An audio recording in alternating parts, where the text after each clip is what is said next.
So hey guys, welcome to another Warframe video, and update 29.5 Deimos Arcana is finally here, so let's check it out. Little heads up before we start though, this is gonna be just like a basic overview of the update. I'm not gonna go too in depth on all the things because this update introduced a lot of stuff, and if I were to cover everything in depth, we would be here for a while. So one of the biggest changes is the introduction of 3 new vault bounties in the Cambion Drift. Now the way this works is you first have to do the original Isolation Vault bounty, which by the way can now spawn the new Bone Widow Necromech as its final boss. And when you then go back to Mother, she will offer you another bounty, one of the new ones, and once you finish that one, she will offer you another new one, and so on and so on and so on. Now, I don't want to talk too much about the new bounties because I think they're the most fun when you're going through them for the first time and you're sort of figuring it out on your own. But I do quickly want to mention the rewards, which I think are better than from the Isolation Vault because you can get a decent amount of endo, a bunch of different Necromech mods, or Orokin matrices to rank up your Necroloid standing, as well as some extra resources too.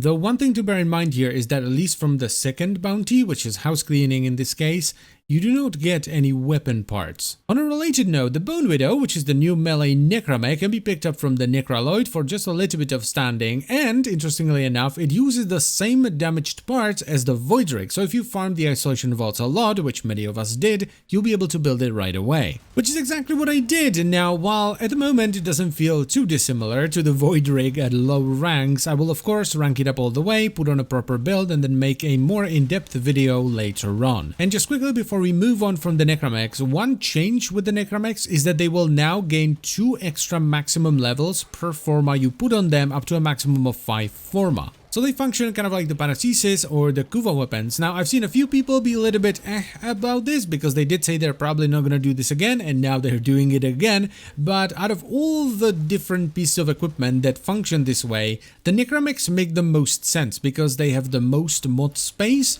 and previously, without them scaling up in levels as you add more forma, you wouldn't be able to fill that mod space because the mods would just get too expensive even if you format every slot. Yeah, I mean, I've done it. I format every single mod slot and I still ran out of capacity with about a third of the mod slots still being empty. Also, there's a bunch of new stuff you can buy with the Necroloid standing from Lloyd. There is an Ayatan sculpture, so you can get some endo if you just have nothing else to buy. You have a full Lloyd Sentinel skin, which is amazing, as well as a full set for the Mogra Argan, which is kind of like a mortar. Scooting on over to Father, we can see that he now has a bunch of new infested Kidgun parts that you can mix and match with the already existing Kidgun parts to get new stuff, so they're kind of like plague parts for Zoos. And they also come with a bunch of new arcanes that you can put on them that will then interact with a bunch of new arcanes you can put on your Warframe. All of these new arcanes, by the way, are farmed from the new Isolation Vaults. And I haven't a clue if these are good or not because while I have been invited to the test cluster, it was my sister's boyfriend's birthday over the weekend, so I was there and couldn't play. Another somewhat small yet welcome change is that Grandmother now has a Mend the Family option, and this allows you to essentially just exchange some random resources for a few tokens, which is definitely nice. Next up, we have the Sun, who now has 2 new mods, one for the Vulpaphyla, one for the Predicide, and both of these are pretty good, but the one for the Predicide I think is much better, which is good because the Predicides are generally not as good as the Vulpaphylas. So the Volatile Parasite mod could bring them more in line. Also, on the topic of Sun's shenanigans, they buffed conservation, so you now get more tax if you perform a good or even a perfect capture, which will now yield 3 tax per animal. Next on the menu, we have a bunch of new weapons, and these will of course need a full video to properly explain, but just to quickly go over them, we have the Proboscis Cernos, for which you need to use a Mutualist Cernos to build it, and the blueprint for it comes from the market. We have the Pulmonars, which are a pair of nunchucks, and you can also get the blueprint for this from the market. Then there is the Bubonico, my personal favorite at the moment. It's kind of like an infested Shadow shotgun, and you can get the blueprint for this from the Biolab in your dojo. Then there is the Sporotrix Sniper Rifle, which looks really cool, and you get all the parts for this from the new Isolation Vault bounties. And finally, there is the Arum Spinosa, which is a pair of Warfans, and you once again get all the parts for this from the new Isolation Vault bounties. Up next, we have the Glaive rework, which so far feels pretty fantastic, and it essentially makes Glaives function the same and much better, by the way, regardless of whether you pair them up with a secondary weapon or not. So you can still use the stance combos when you have a secondary weapon, but you can also charge throw them if you're using them on their own. To me, it feels a lot better, it's smoother, it just feels nicer to use it, but then again, the update came out like, what, 12 hours ago, so I haven't had too much time to test everything. But all in all the good stuff that I talked about in the video I made last week is there. So you can now throw the glaive and detonate it much easier. You can charge throw it. You can queue the charge throw, so you just throw it back to back. You can throw while sliding. You can throw more than once while in the air. It's just good. Plus, there are some more changes and additions. So power throw has been buffed. It now has more punch through and it increases your throw damage as you throw the weapon over and over and over again. And we now have volatile rebound, which will disable the punch through on the glaive, but it will make it explode every time it bounces, as well as volatile quick return, which will disable punch through and remove all the bounces, but give you a bigger blast radius on it. Also, most of the glaives have been buffed, mainly through guaranteed procs on heavy attack detonations, and the wolf sledge, by the way, is now using the charge throw mechanic as well and will explode when it hits. Moving on from there, we got another set of changes for Zaku, and honestly, I could not care less. Zaku came out and he was then they changed him and he was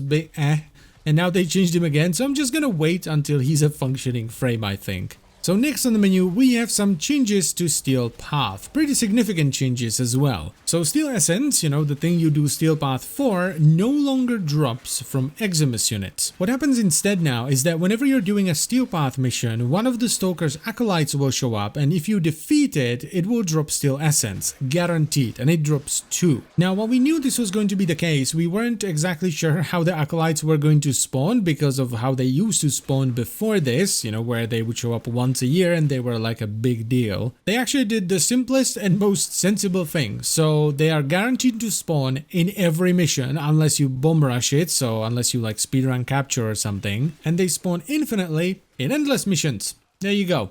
Much better. Now this will of course nerf the like super high-end farming of Steel Essence, but it makes infinitely more sense than what we had before, where you either got nothing or you got obscene amounts of it if you went really hard in a very specific mission with a fairly specific setup. But that's not all, because in addition to all of this, there are also Steel Path incursions that will pop up every day, and these are essentially alerts that will reward you with 3 Steel Essence upon completion. Next up, we have 4 new augments, one for Garuda, one for Gauss, one for Revenant, and one for Wisp, and I still have to get these. I don't have them yet, so I'll make a video about them later. So let us instead jump straight into some of the Warframe changes. So number 1, Ash's Bladestorm will now apply all 3 marks with a single swipe, so you no longer have to frantically swipe left and right like a crackhead on Tinder, and it will now consume energy per target instead of per stack. Number 2, Atlas's Bulwark will now reflect a pitiful amount of slash damage when damaged based on the damage it takes. Number 3, Chroma can finally switch between elements on the fly by tapping 1, and you can still cast Spectral Scream by pressing and holding 1.